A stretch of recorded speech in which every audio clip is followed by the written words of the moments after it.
On behalf of the University of Michigan's National Action Council for Minorities Engineering, also known as NACME, I would like to welcome you all to the first of many executive speaker series this semester. So who am I? I'm Jacob Dura, senior studying computer science engineering. So this event is actually being streamed live across 10 to 15 other campuses across the nation from other NACME scholars. So a quick outline for the day. We're going to have Paul come up in a few moments to give an introduction for our guest speaker. Our guest speaker will present, and then there will be a time for questions. Right? So those who are viewing live, you can send your questions in to NACME-series@umich.edu. So again, that's NACME-series@umich.edu. Perfect. And everyone in the audience, you should have received an index card. Please write your index cards, write your questions on your index cards and hand them to Jalen and Ryan. Raise your hands. So they'll be walking around to collect your questions towards the end. All right, so I hope you all can pay close attention to the presentation and write some thoughtful questions down. All right. So now I'll have Paul, a mechanical engineering senior, come and do the introduction. All right. Thank you, Jacob. How's everybody doing this afternoon, evening, something like that? Yeah, so welcome once again to our first NACME Executive Speaker Series for this year. As Jacob said, my name is Paula Conde, Senior Mechanical Engineering, but I'm not the important one right now. I'm going to be introducing our first executive speaker for this school year, Mr. Ray Dempsey, Jr. He is currently the Vice President and Head of External Affairs for BP of America, and also President of the BP Foundation. Now, I say currently because he's actually worked in a multitude of roles with his 26 years at BP, his only company full-time.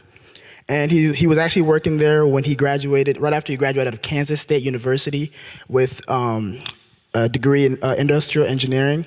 And he's also able to get the full-time job it wasn't until 10 years into his career that he's actually able to go back to school to get his MBA.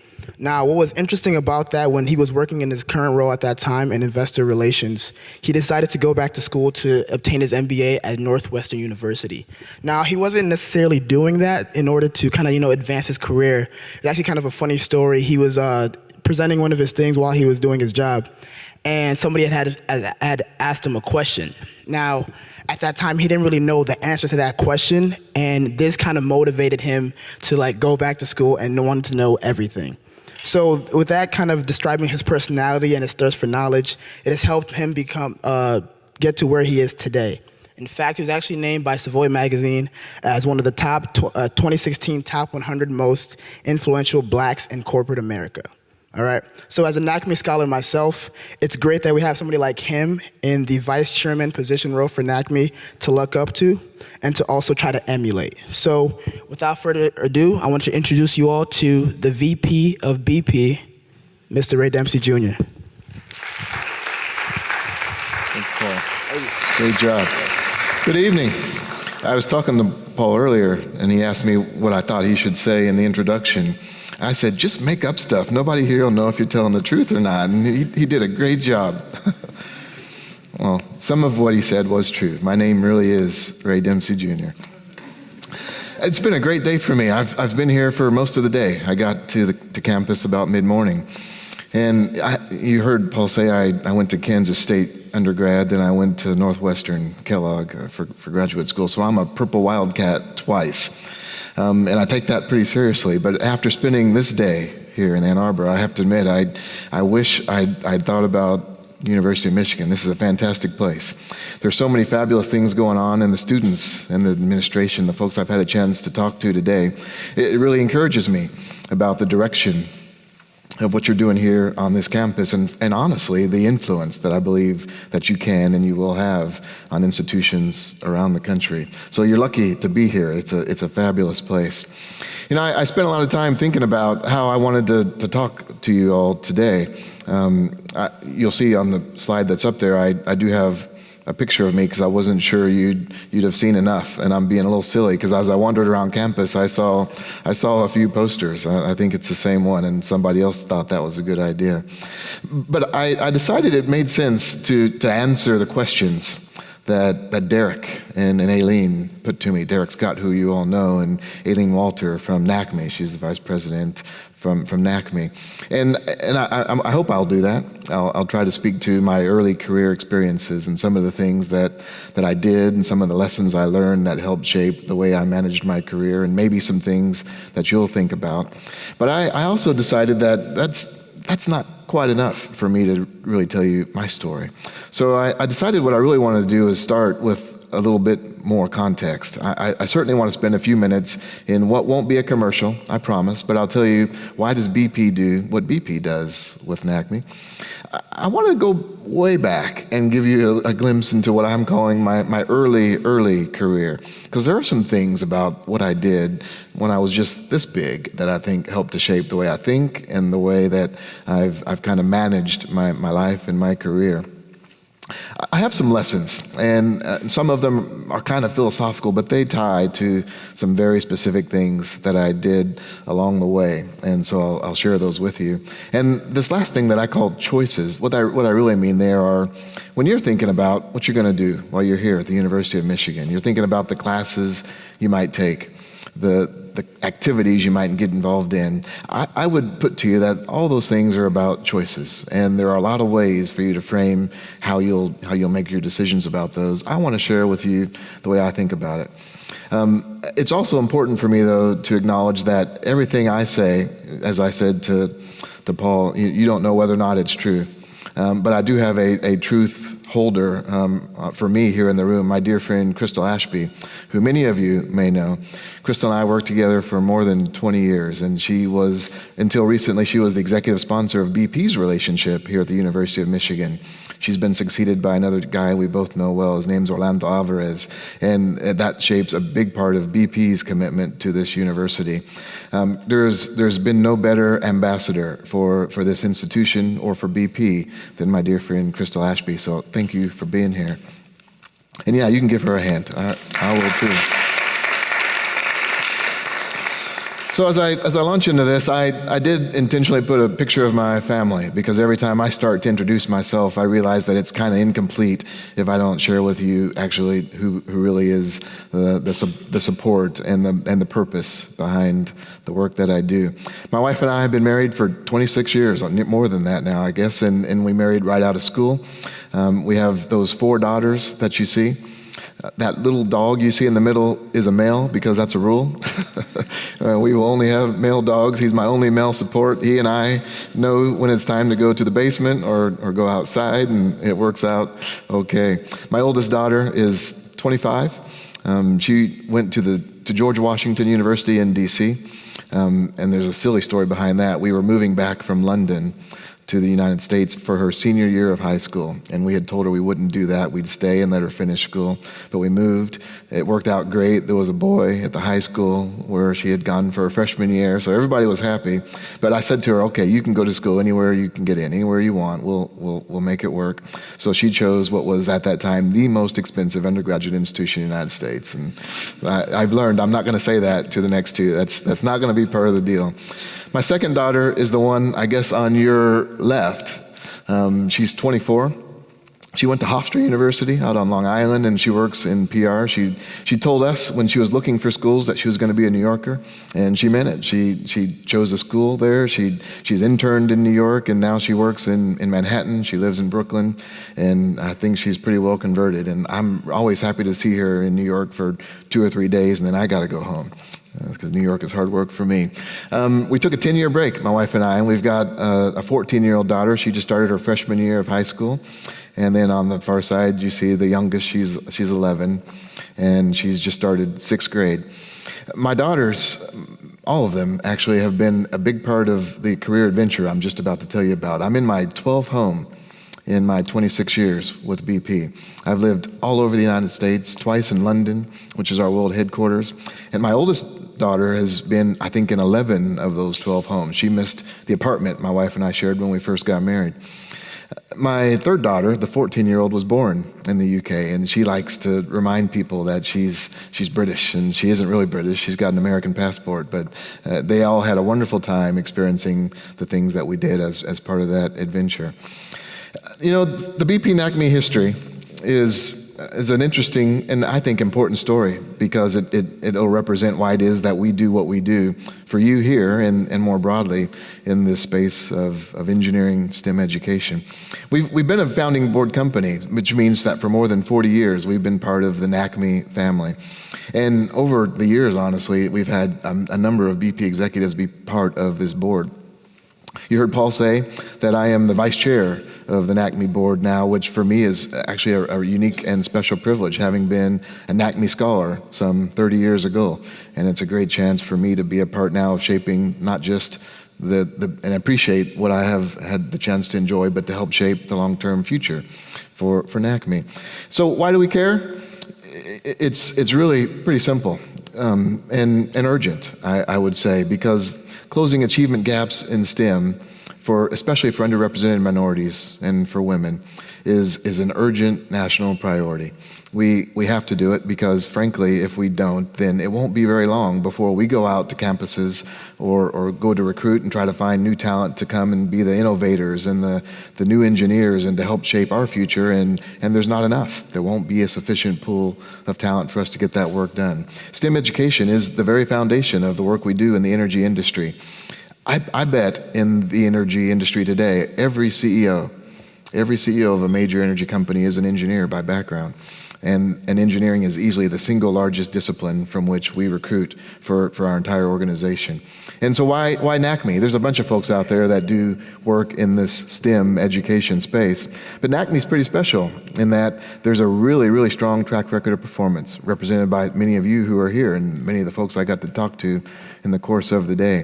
There's an extraordinary grade point average performance by NACME scholars. There's extraordinary retention to graduation data that says that when you're a NACME scholar, you stay in school, you graduate, and you actually enter the workforce in your field, and that matters to us. It's also important that we have a chance to touch as many students as we can all over the country, and with 40 years of a track record, NACME has managed to do that really, really well. So that was really all of the commercial that I'm going to offer you, and I'm going to shift now to do what I said. I want to take you all the way back to my early career, and I'm going to make fun of myself just a little bit, but it's actually all true story. You know, I had a rough start in lots of ways. As a kid, I had a speech impediment, and only my older sister, she was 1 year older than I am, only she could understand me. And I mean this until I was about, 5 years old. I don't know exactly what it was I would say. I can't use that language anymore, but I had this sort of mumbling way of talking, and my sister could say what it was that I meant, and she'd interpret for my parents and tell them what her brother had just said. And I remember actually going into some speech therapy and helping to build my ability to communicate effectively. And I say that to you because it's such a long time ago. The fact that I remember it all, I think is a sign that it made some difference in the way I think about the way I go about my work today. And to make it worse, I couldn't see. And nobody really knew that until I was about that same age, about 5, maybe 6, when I finally went to an eye doctor and I got some really thick eyeglasses. But I couldn't talk, and I seemed really clumsy. I kind of walked into things, and no one was quite sure exactly what to hope for what I might do. But that was okay, because I did some catching up. I got those glasses, and I got to be able to talk a bit better, and all of a sudden I was voracious. I would read everything, and I remember my uncles would make fun of me. They'd have me come in and read the dictionary. And I don't know why that was entertaining, but as a 6-year-old kid, I'd open it up and I'd start reading, and it was part of, for me, an adventure of exploring language and words. But I also was a tinkerer. That's probably not unique among people who decide to be engineers. I like to take stuff apart. I didn't always get it back together, but the taking apart part, I really did enjoy. And really, as a high school student, I started a little sort of side business. None of you will remember this. Maybe you'll go back and Google it. But there used to be these little handheld electronic games made by Mattel. Anybody ever hear of Mattel? I don't know if there's even a version of Mattel today. It was just a little red LED, and all it really had was up and down arrows and left and right arrows. And the football game, for example, you just moved up and down your little one blinking dot, and you tried not to touch the other blinking dots, and that's how you would score. And these games were a lot of fun. They were super high tech at the time, but for some reason they had a tendency to not continue to work all the time. And the speaker in particular would stop working. So I had one and it stopped working and I couldn't afford to go get another one. My parents weren't interested in going to get another one. So I found a little tiny screwdriver and I took that thing apart. And I discovered that the little speaker had these little wires that attached to it, and the solder usually was just bad and it would just come apart. And when I first started doing this, I'd just tape it down. I discovered, well, just make that stick right there and this thing will work again, put it back together, and everybody was happy. Eventually, I think I went to what was our version of Walmart then, and I got a little $3 soldering iron, and I discovered, well, you just heat this up a little bit and you touch it and all of a sudden it's all back together. I didn't know what an engineer was at that time. I'd never even probably heard the word. But I think that was the beginning of my curiosity in how things work and how to take them apart and make them work better again. I think it's also important for you to know about me that I was an Army brat. I told you I'm in my 12th home and 26 years with my company. But I'm now, after a little more than 5 years in Washington, D.C., that's the longest I've ever lived anywhere in my whole life. I lived all over the United States and spent 3 years in Germany as a kid. And so I was always the new kid. I'd show up in school. There's always a new environment, a new set of people. I had to figure out who was the bully and who was the smart kid and who were the ones that I really wanted to sit around with at lunch. And it seemed like almost every school year I'd have to restart that experiment. And it shaped in me sort of a deep curiosity in sociology that goes way beyond what would be expected from someone who had this interest in ultimately becoming an engineer. So if you buy all that as what I did as a little kid, I want to share just a little bit then about what happened as I got to the stage of life where you are now. I went to Kansas State, you already heard that, and in my first semester at Kansas State University, I spent most of that first semester at the rec, playing basketball. I discovered this freedom where there wasn't anybody kind of watching you all day and making sure you're doing what you're supposed to do. I love to play basketball. In fact, I got scholarship offers to play basketball at little tiny schools that wouldn't have allowed me to study engineering. So I turned those down, and I lived sort of my life out in aspirations of being a basketball player at the rec all day long. And I probably did that until about 2 weeks before finals. And then someone said that there's this thing called finals.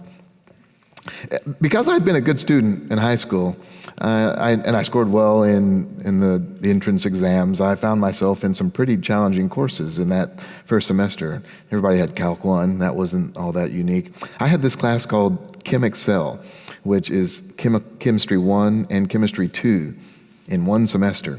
And it was Chem 1 and Chem 2 and a lab, so it was like a 5-hour class, and I think mine was at 7:30 in the morning, and I bet I went at least 3 or 4 times, at least, in the course of a semester. So here I am approaching the end of my first semester, and I'd been at the rec and hadn't really done very much work, and I realized that actually college is kind of hard. You gotta work, you gotta study, and I had no study discipline. In the end of my first semester at K-State, I think I had 3 C's, and I'd never seen a C ever before in my high school or junior high or elementary school life. School had been easy. I was the guy who did homework at lunchtime, and I just kind of breezed through, and that was a wake-up call. It scared me to death, and honestly, for not just a short time, I thought, I did the wrong thing. I'm not an engineer. I got to change my major. I got to find something that is not going to be this hard.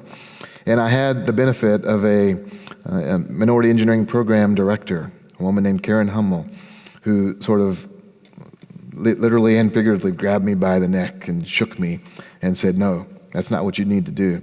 She had me sign up for this class. I'd never even heard of such a thing, a class called Study Skills, which was not very complicated. It was exactly that. It was a course that helped me develop a study discipline, a way to think about how do I retain what I heard, how do I take notes, how do I study those notes, how do I prepare for exams. And not only did I take that, I taught that class for most of the rest of my undergraduate career at Kansas State. And in the semester after I took that class, I got a 4.0, and I got a 4.0 for most of the rest of my undergraduate career. And it led to me being named in my senior year the first ever distinguished fellow of NACME, the National Society of Black Engineers. And I tell you that story because it's important to know that when you get here, and especially if any of you here are freshmen, you'll find that it's hard. And you might not be doing all the things that you should do from the beginning, but don't give up. You'll dig yourself maybe into a little hole, and hopefully you've had some support, like I discovered, that'll keep you from getting there. But if you do, there's still an opportunity to catch up and to really move ahead. And that's really the last point that I make in this early career conversation. That support matters so much. That's a big part of what I know NACME does, but I know it's also relevant in the other student organizations. In the course of the day, I talk to many of you who are part of not just NSBE, but SHIP and SWE and ACES. And you don't call it here MEP, or Minority Engineering Program, but I know there are resources that help provide you the support you need to be successful. We had this thing called a Minority Engineering Study Center, and that's where we really built deep relationships, and we actually got some real studying done, and we were able to support each other. And in the year that I left Kansas State, I led an effort to have that study center named for Karen Hummel, the woman who kept me from giving up and running away from engineering. And she's been a great influence for many of us who had a chance to go to school there. So I wanted to share that with you because I think it's useful to think not just about what did I do in my now 26 years at Amoco and BP, but how did I prepare myself and what was the pathway, especially in some of the years that are like where you are in your lives now. So I want to give what's going to be a really quick version of my sort of career story. Because I've been in my company a long time, and because I've been in a lot of places, I've done a bunch of jobs. And I'm not going to bore you with all the details of every one of my jobs, but I want to give you a quick run through. Then I'm going to come back and point out a few lessons that relate to just a few of those. I started as a mechanical design engineer. And it's interesting, I had a discussion over lunch today about that. My degree is industrial engineering. And I chose that on purpose. I'm one of the rare few, at least at that time at Kansas State, that actually started in IE and finished in IE. It was not organic chemistry that made me an industrial engineer. I actually had a conscious intent. But I went to work as a mechanical design engineer, and I discovered that actually I could be pretty good at this. I went to the engineering development program for young engineers in my company, and we learned about piping and vessels and sizing of equipment, and I was pretty good at that. I spent some time in remediation, where I was responsible for cleaning up underground storage tank leaks at retail sites and at product terminals. I went to a refinery. I was one of the youngest ever engineering team leaders in one of our major refineries. I had a team of mechanical, civil, and electrical engineers. I remember turning 25 when I was in that job. I worked in investor relations. You heard Paul talk about that in his introduction of me, and that was a wonderful adventure. I was behind the scenes in the preparation of the BP-Amoco merger, which at the time we announced it was the single largest corporate merger of all time. Within a week, I think we were overtaken by AOL Time Warner, and I think there was a big bank deal. So we didn't hold the record for very long, but it was a great deal. And after the merger, I decided I wanted to go work in retail. So I went to Atlanta, and I asked to go work in retail, but I said to someone, I don't want to find myself in charge of something I don't know much about. So it'd be great to find a way to really get a chance to learn what this retail business is about. I didn't realize what I just said is, please, can I go work at a gas station? Because that's what I did for several months. I spent time working not just in one, but at several retail sites to understand what a store manager really had to go through. And I don't just mean I showed up when I felt like it and pretended like I was the boss. I worked all 3 shifts. I cleaned bathrooms and made coffee and counted cigarettes and really, in a real deep way, got to understand what it means and what it takes to run a retail site in our industry. I went off to London for the first of 2 adventures to do a job in sort of a strategy role. And at the end of that job, I had the opportunity to go work in what I call our financial sweatshop, our performance and planning team. It's important work, and lots of great people have worked there, but I remember thinking that everybody I know who works there, they're suicidal or divorced or trying to get out the window, and I said, I don't want that. And I'm pretty good at Excel spreadsheets. I don't really want to be much better, at least not at that time. And so I said, I want to go work in HR. And people thought I was crazy. Engineers, they don't go work in HR. But every time I heard people talk about the most important asset in our company, they'd say people are our most important asset. And I said, well, how does that work? Do we actually do something to make sure we get the right people in the right place, or is it just serendipity? So I found myself in a job as the head of resourcing strategy, and then later got a chance to lead the development of a training program for senior BP leaders, and that was terrific. It was great fun. Before I was done with that training program, I had a guy who had been my mentor and my sponsor. He called me and said, hey, I need you. It's time for a new job. And I said, yeah, but I'm not done with this thing yet. He said, yeah, I understand, but it's time to move, and then we'll get that taken care of. He was the chairman and president of BP. In the Western Hemisphere, and I got a chance to work for him initially as his executive assistant, which is not a real glamorous title, but I'll tell you it's a really important part of what we do in BP to help people understand what it means to be an executive and to watch the executive processes and the decision making without having to really be responsible for the accountability of the work that gets done. And I really loved learning from and watching this man, Ross Polari. He promoted me from his executive assistant to a role as one of his regional vice presidents. And I went from there back to London to do another job as the regional director of our Latin American and Caribbean businesses. I supported their functions, especially their external affairs and crisis management. I'm almost done. This is a long story, but we're almost back to the present day. I went from that job to come back to the United States and work in our fuels business. And I was the head of strategy and portfolio, which really means I was selling a bunch of gas stations. I saw one, actually not too far from here. There's a BP branded site. And what most people don't really know is that BP doesn't own and operate nearly any of the retail sites in this country. They're owned by independent business people, jobbers or dealers. And we went through an exercise of taking the ones that we did own and moving those out into the hands of those jobbers. And I was doing that up until the time that the terrible Deepwater Horizon tragedy occurred. It's been more than 6 years now. It was in April of 2010. And after just a few days, I raised my hand. Actually, I think I called Crystal Ashby and said, hey, I'm willing to help. And she said, thank you. And I found myself within hours on the Gulf Coast. I spent most of that summer in Florida, and I led our communications efforts as part of that response in Florida. Over the course of it, I did 3 congressional hearings. And I'll tell you, the congressional hearings are not friendly conversations. They were tough, and I managed to survive, and as I say sometimes to people, I screwed those up less than other people. So I was asked to move into Washington, D.C. and to continue talking to people, and that has evolved into the role I hold today as the head of external affairs. So that was a long path, and I honestly haven't counted the jobs. I know the number of locations, but it's been for me a terrific adventure, and it's probably in some ways by serendipity. It's a perfect formula. Because now when I walk around, whether it's in Washington, D.C. or other places around the country, I can talk with real credibility and real confidence about what I know, about what our company does in lots of places across multiple different parts of the organization. And I think people have come to really value that and appreciate it. So if I start thinking then about along the way, what lessons did I learn? What things kind of hit me in a way that shaped the way that I would make decisions even now? I'd start with this exit sign for opportunity.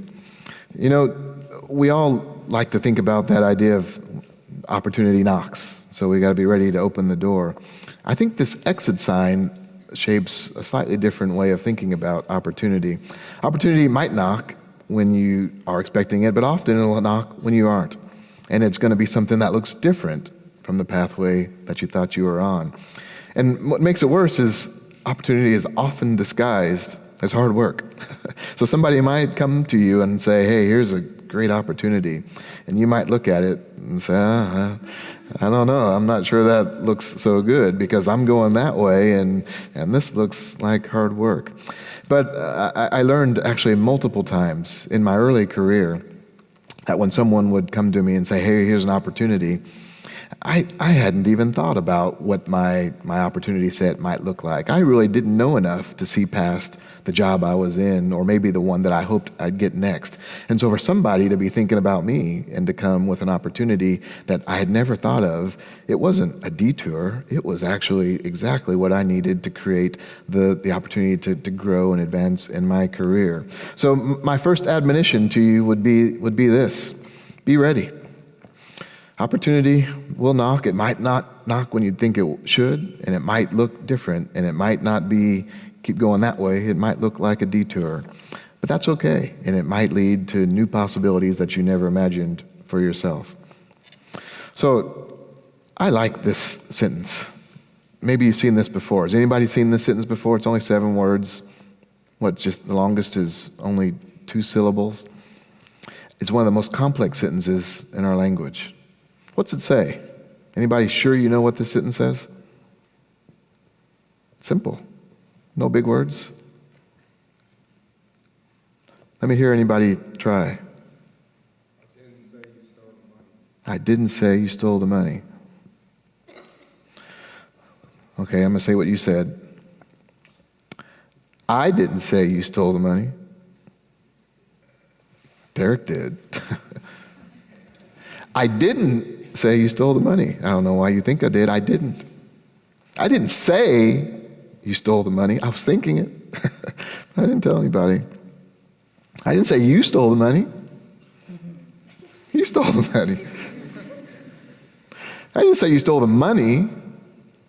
You took the box, but I don't know what happened to the money.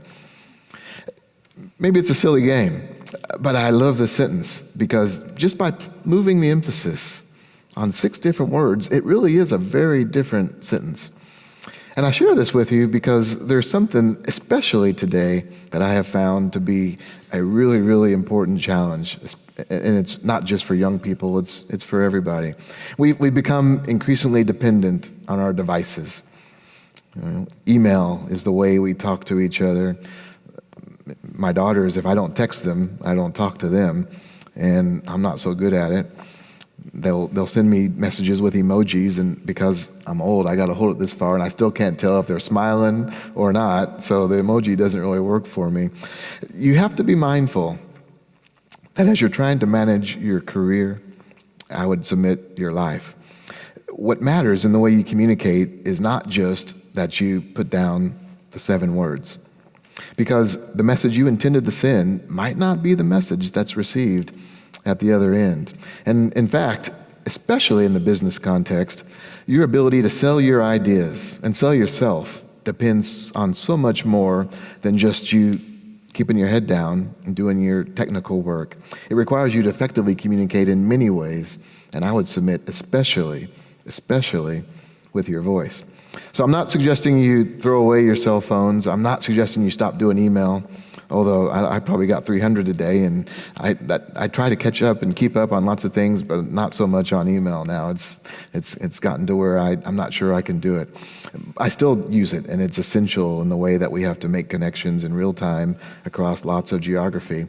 But never give up on your understanding, your commitment, your practice of the way that you use your voice to communicate your messages. Early in my career, there were engineers much smarter than me, and they believed that if they just stayed at their desk and they worked on their engineering work and they kept their head down and they did it well, then people would notice and they'd advance. But as brilliant as they were, they never lifted up their heads enough to try to share their ideas with someone to actually help change the direction of the project they're working on, or the piece of equipment that they were trying to purchase that they would think perhaps maybe wasn't the right direction. They didn't have the understanding of the importance of their ability to communicate.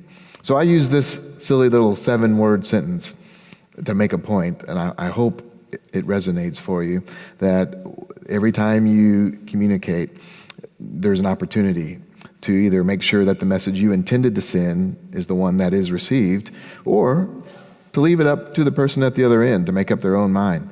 And you told me, sir, what the sentence says, and I repeated back to you the same words, but I used 7 different emphases in a way that really did change the meaning. And did I get what you meant? We'll never know. Talk to people. That was my lesson. Don't just send them email. Don't just text them. Talk to people. So, my daughters, I don't know when they tried to convince me or teach me about memes, but I love them now, so you'll see that I have another one here. And I really, really, really like this one. I have a family member, close family member. We had a lot of the same life experiences growing up, knew all the same people, lived in all the same places effectively, and yet we see the world completely different. I mean, just completely differently. And for years, that just didn't work out for me. And I spent a lot of time and energy trying to fix this person. I knew that this is right and this is wrong. And so we'll get you straight eventually. And someday, you'll see it the way I do. And I realized after some number of years that actually, I was all wrong. And this meme, for me, really tells the story in a simple but really powerful way. Has anybody seen this before? Is it showing up on everybody's Facebook page? I see a few. So if you hadn't seen it before, just think about it. The person standing on one side, they're looking down. They are 100% sure what the number is in front of them. This isn't complicated. I can see it. I know what it is. It's not blurred. It's not in a different language. I know exactly what it is. I know I am right. And then that person standing on just the opposite side of it is looking down, and they're saying the exact same thing. They see it. They know what it is. There's no ambiguity. And yet, because of where they're standing and because of their life experience, because of their perspective, they see a different truth. And they're not wrong. And for me, that's become the essence of what we value in BP and what I value in my life in the context of diversity and inclusion. The way I've grown up, the places I've lived, the people I've known, they shape the way that I see things. They shape the way that I understand the world around me. And for me, it's true and it's right, and that's okay. But someone who's had a different life and different experiences and seen different people, they're going to be looking maybe in the same direction and they see something else. And that's okay. And the advantage that we can create is if we listen to each other, we might find that actually it's a 6 and a 9, so that means we can charge double. And maybe that's a silly analogy, but the power of understanding those different points of view and instead of fighting against them, actually putting them together to create better solutions, better outcomes is really what we're all trying to accomplish. I know it's a big priority here on campus. I heard a lot today in my conversations with students and administration about the work that's going on in diversity, equity, and inclusion. And I'm really glad to hear it. It does matter. It really makes a difference, not just in your educational experience, but the way that you'll be prepared to contribute in the workforce when you leave here. So diversity, I believe it really does come to life in the understanding, and not just the understanding, but the valuing of different points of view. So my admonition, my third lesson is to really, really listen. Sometimes we think we're listening, but what we're really doing is waiting for the other person to stop talking so we can explain to them what they really need to know. And I hope my wife never hears this, but that's the conversations we used to have between each other, is just waiting for each other to stop talking. And I'm trying harder now to really, really listen. So if those are the lessons, and if I was going to spend a lot of time, I'd go back and I'd link these things to 20 different things that happened to me in my work experience. But if you'll just take my word for it that these are real life lessons, then I'll leave these here, and I want to spend just a few minutes then on what I'll call choices. And as I started thinking about these choices, it occurred to me that, these aren't just about what I'd like you to think about as students. everything I'm about to share here, it relates equally to the way that I would counsel employees or colleagues at work. It applies equally to the way I think about my own commitments and challenges, even at my very senior stage of my career. So this first thing about get ahead and stay ahead. You remember the engineers that I described a few minutes ago who believed that they could just keep their head down and do the calculations and somebody would notice and they'd be fine? Well, maybe. Performance really, really does matter. And in the student context, I'll tell you, GPA really does count. And if you do what I did in my first semester, and you spend it at the rec, and then you realize about 2 weeks before finals that you actually have to get ready, you'll be in a hole. I know you can get out of it, but the way that you can really advance yourself is to stay out of that hole, to get ahead, stay ahead.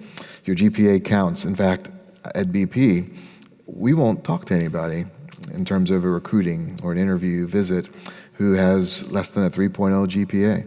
Maybe that's not that high. I know others have a 3.5 minimum threshold, but that matters. And so to the extent that you can commit yourself from the very beginning to making sure you don't get in a hole, you'll find that it creates advantage. And that's really the second point. Something that we talk about when we're talking about young talent in our company and around the industry is this action orientation. We don't like people who need us to come around and tell them what to do and how to do it. We like people who say, there's something that needs to be done. I'm going to go figure it out and I'm going to go do it. And not like the guy I was in my freshman year who just wanted to go play basketball. I'd encourage you to think about how can you anticipate the opportunities to see what needs to get done and then go and do it. And cultivating that action orientation, even now, is something that'll be an advantage not just as you're working through school, but when you go off to work.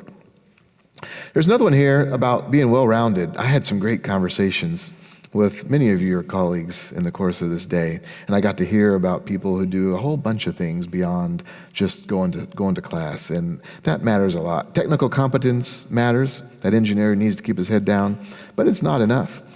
Opportunities to sharpen your communication skills, to develop business acumen, to understand that this great engineering design, in order for it to be applied, somebody's got to be willing to invest and build. And the way that you convince one of the financial types to make that decision is to understand their language and understand how to create a view of an opportunity that they'll share the vision for. And that's not something we always get in engineering coursework. So be thoughtful about the kind of classes you can take that'll sharpen and build your business acumen, your communication skills, and frankly, even just give you more time around people. And then that's this last point. We talk all the time in the corporate environment about your network. And I bet you all hear a lot about mentoring. I bet it's something that is talked about often in multiple settings. It does matter. It is important. It really does count. Your ability to develop mentoring relationships now will carry with you. You'll carry those skills with you really throughout your work career. And when I say relationships with an S, plural, I really mean it. You shouldn't have a mentor. You should have a bunch of mentors. I have mentors that are very senior to me. I have mentors who are junior to me. I have mentors who look like me and mentors who don't look like me. I have mentors who have the same kind of background. I have mentors who have completely different backgrounds. And what I look for are people who I really admire, not just their intellect, but their wisdom, their perspective, and their opportunity to really help challenge my thinking so that I can build to better ideas than I might come up with by myself. So do that now. And when you think about mentors, it doesn't have to be some corporate person. You have mentors in the room. Amongst your student colleagues, you have mentors in student organizations. You've got mentors as administration and faculty members, and take advantage of those opportunities. And be involved. You can go to school, and there's so much to do. I know the course load is heavy. There's lots of homework. But you'll find that at the end of your experience at University of Michigan, if all you did was go to class, you'll have missed out on a lot. There's so much richness in the organizations that you can participate in, the ballroom dancing, the music programs, the whole range of whatever it is that interests you. Don't miss out on that opportunity, because you'll find that later you'll have things to talk about. You'll find intersections of interest with people that you never imagined, and there's so much more to you than just your experience and your expertise and your capability in the technical realm. So don't miss out on that, and use it to an advantage. When I walked in, I did say, "Hey, there's a big piano here. Do I get to play?" And I went and looked at it, and it's all locked up. And I would not have played for you, but that's one of the things that I love to do. I took seriously my engineering, but when I was stressed out, thinking about getting ready for a test, I'd go over to the music building, and I'd go in one of their practice rooms and close the door, and I'd just make noise, and that was great therapy. And whatever it is that you love, I'd encourage you to do that too. So that's most of my story. I went through a lot. I wanted you to know that I was a challenged little kid, and I found my way through that and had a great adventure. I wanted you to understand the way I thought about my early experience at university and the challenge I had to overcome because I got myself into the hole. I wanted you to understand sort of the broad path of all the work that I've done and some of the lessons that I've learned, and I've put to you here my view of the choices that I encourage you to think about making along your way. And so now we get to what I hope is the best part. I know what I was going to say, and I've heard it a bunch of times. I'm really interested in hearing what you have to say, what you care about, what you're interested in, and I'll offer you this. I know someone's going to facilitate. I know you've all got note cards and you've written things down. You can ask me questions about what I've said, or you can ask me questions about anything else. I am willing to talk to you about whatever you want to talk about. If I don't know the answer, I'll go look for one, or I'll make one up.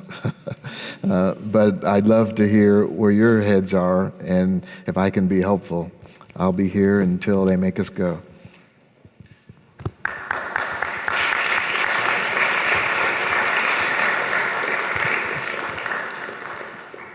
So, Jalen, Paul, and Ryan are walking around right now to pick up anyone who has questions. Just write it down on your index card. You're preloaded. You got one. Yeah. All right. So we have two questions one question from Kansas State, from one of our NACME members from Kansas State. All right. Yeah. So the question is, would you describe, so I know you touched on this a bit during your presentation, but would you describe how your experience in extracurricular activities prepared you for the workplace? I would. Yeah, absolutely. And frankly, it's not just my experience at Kansas State. That mattered a lot. But I pointed at several things, even from the time that I was a little kid, that I realized made a big difference in my ability to navigate and make my way around new places and around new people. Something I say to people often at work, people on my team and other people that I spend time with, you know, we're in a big business, and it's a big technical business, so we can get consumed by the engineering and the technical dimensions. We can get consumed by the finance and the business things. But really, at the end of the day, what enables a person to be successful in a corporate environment has so much more to do with psychology and sociology. You have to understand what makes other people go.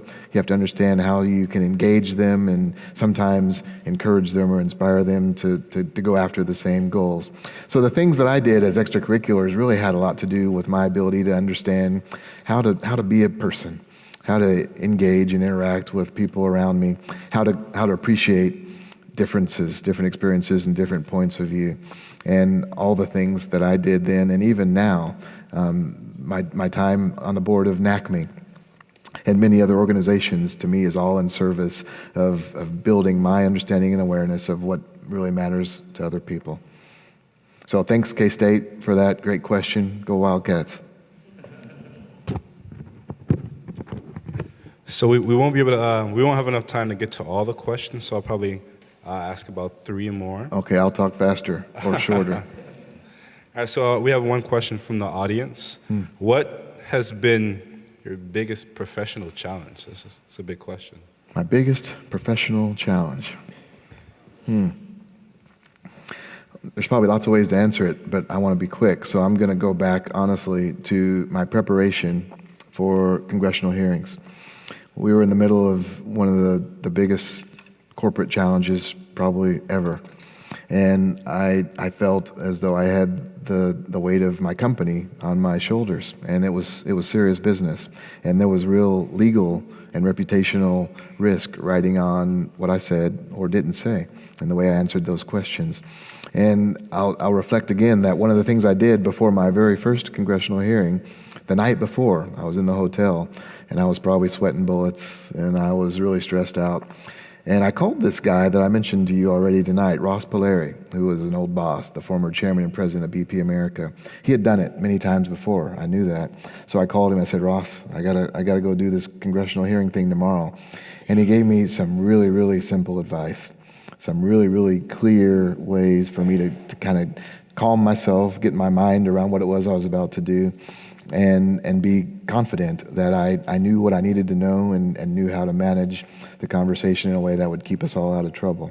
And that was really, really challenging. It did work, and in fact, it worked so well I was asked to do it 2 more times. And now I'm hopeful I'm never, ever, ever asked to do that again.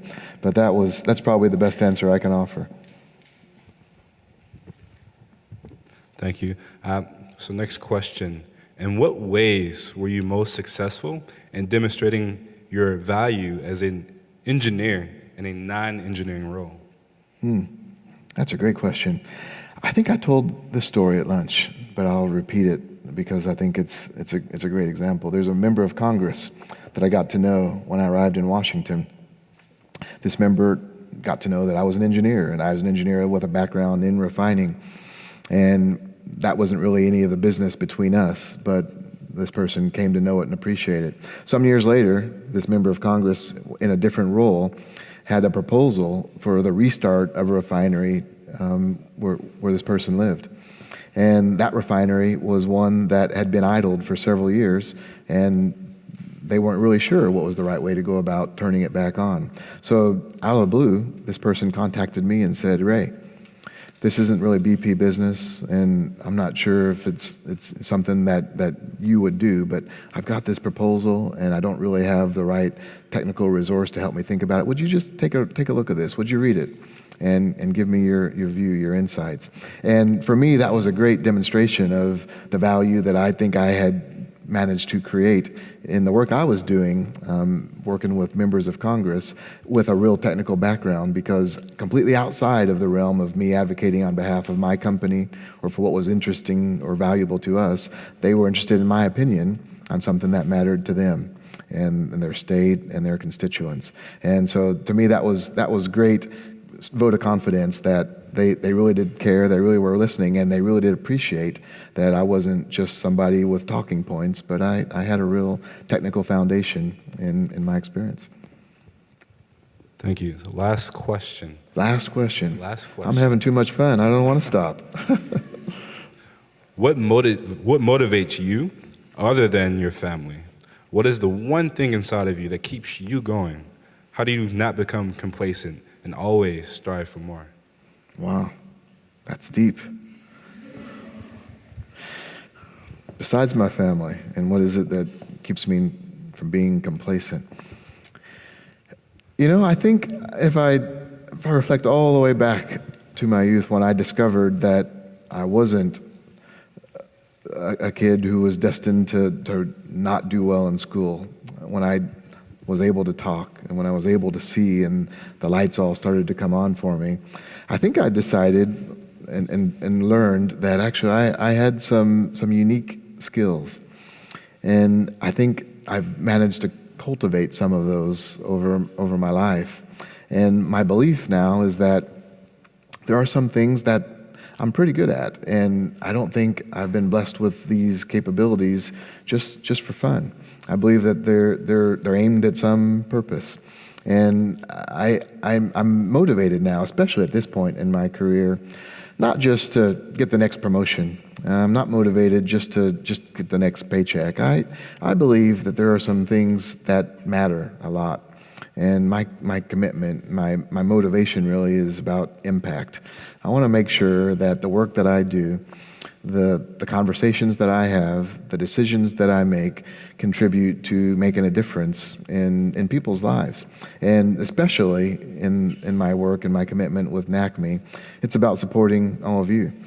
If we don't find a way to help make sure that you all get through University of Michigan and you go out into the workforce as engineers and scientists, then the United States is in a bad place. We won't compete. And I don't expect credit. I don't expect anybody to look back and say, oh, because of Ray Dempsey, we have engineers graduating from University of Michigan. But actually, taking the time and having the opportunity to come and talk to you is really the answer to your question. That's what motivates me. That's what keeps me from being complacent, because I know there's a purpose. There's a longer-term opportunity and prize in helping to contribute to your futures. Hey, I know we're done, so I won't make you ask me more questions, but I want to make sure you know how much I appreciate the hospitality at the university. You guys have treated me really well. I really appreciate the time that I got to spend with all of you here tonight. And while I was happy to do the Q&A, I'm not going to leave right away. So if there's any questions that we didn't get to and you really want to talk, just come up and grab me, and I'd love to talk with you. So we'd like to have Morgan Hawthorne present you with a gift. All right. So let's have another round of applause for our speaker, Mr. Ray Dempsey.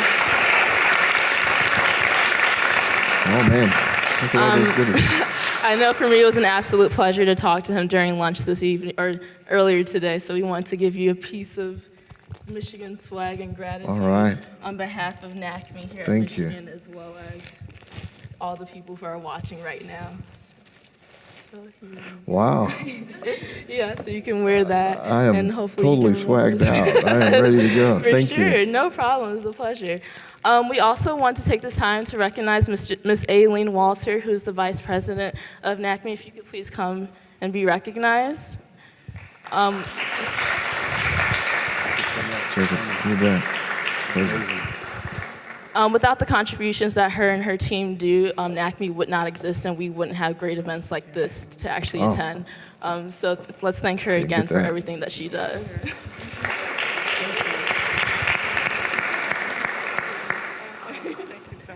No problem. And we also wanted to mention a great Michigan alum, Ms. Crystal Ashby, who is a former senior executive and vice president at BP. I've gotten to know her on a personal level, and she's absolutely amazing in everything that she does. And her contributions for the College of Engineering's Dean's Advisory Board, as well as her contributions with CETO, have really been amazing, and none of us would probably be here without her work. So let's also have a round of applause for her.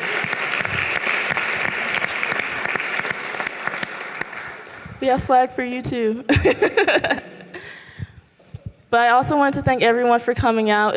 We really appreciate you coming to talk and get to know what NACME does, and hopefully you can come to future events that NACME holds in the future. So I believe there's food outside. You can just use your tickets and then eat. But yeah, definitely come and talk to our speakers afterwards if you have any questions. All right.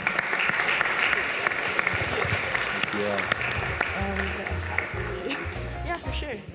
You guys, can I get a rousing go blue for Mr. Dempsey? I will say I've known Ray for longer than we both want to say. So give him a good go blue, please. Thank you.